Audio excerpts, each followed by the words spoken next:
Europe 1, le club de l'été. Eva Rock. Lise Pressac et Marion Sauveur, nos invités, sont deux, mais ils auraient pu être 5. Elle est chanteuse, il est guitariste, ils sont unis dans la vie et surtout musicalement. Et leur parcours en son pourrait ressembler à ça. Baby, can't you see I'm calling? A guy like you should wear a warning. It's dangerous, I'm falling. Vous connaissez maintenant le principe de l'émission. Nous allons recevoir un invité qui va nous parler de son actualité. Et puis, on essaiera d'en savoir un peu plus sur lui grâce à des questions posées par une machine.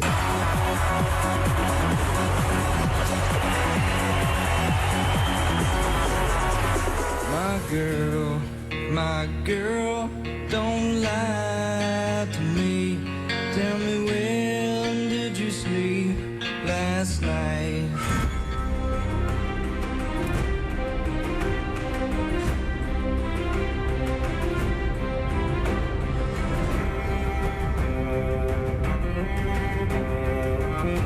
I'm sorry,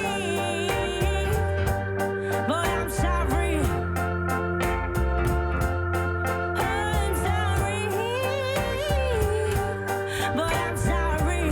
Et cette voix que vous entendez, c'est celle de Kimberly Kingston Mills, chanteuse du groupe Kimber Rose. Bonjour Kimberly.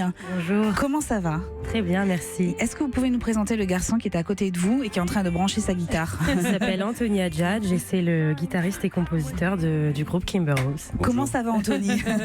Ça va bien, content d'être ici avec vous. Alors il manque Alex, Fred et Paul qui constituent le Et groupe. François, pardon. Et François, pardon, Ouais. qui, oui, je sais pas pourquoi j'ai mis Fred, qui constitue le groupe Kimber Rose. En quelques mots, comment est né ce groupe Kimberly? Il est né il y a 8 ans à peu près. On s'est rencontrés avec Alex et Anthony en fac de psychologie. Et donc voilà, on a commencé à faire de la musique pour s'amuser vraiment sans aucune pression, avec des petits rêves quand même un peu. Mais bon voilà, ça a pris beaucoup de temps.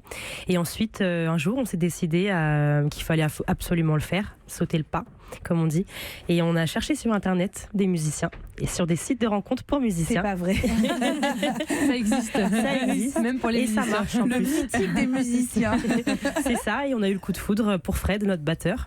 Et c'est comme ça que tout s'est créé. Ensuite, on a rencontré François et voilà, Kimber Rose est né. Est-ce que vous avez compris tous les sons qu'on a passés dans votre portrait sonore? Oui, je crois, ouais. On a entendu Taratata, C'est ça, qui a ouais. été un passage important pour vous en télé. Le plus important, qui a tout changé.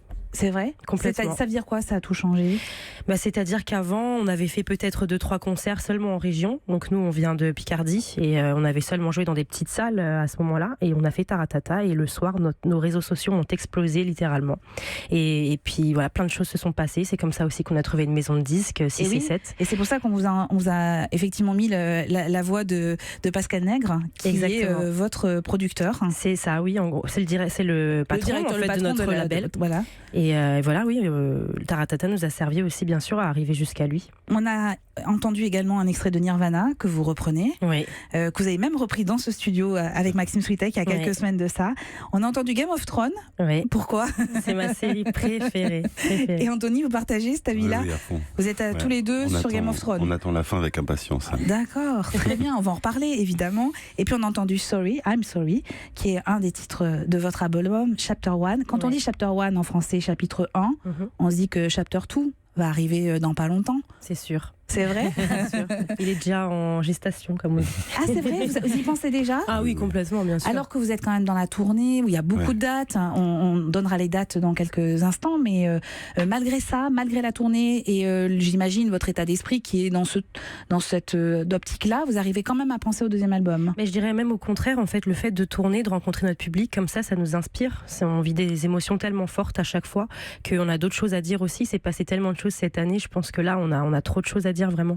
Alors vous aviez dit dans une interview que c'était souvent les blessures qui vous inspiraient. Ouais. Mais alors je me suis dit, avec tout ce qui leur arrive de bien là en ce moment, qu'est-ce qu'ils vont que ça va raconter donner dans ce deuxième album? Mais justement, en fait, je suis en train de découvrir que cette malédiction du chanteur n'est pas totalement vraie parce que les choses positives aussi aident à écrire et c'est ce qui est en train de m'arriver. Donc pour le prochain album, je pense qu'il y aura peut-être un peu plus de soleil aussi.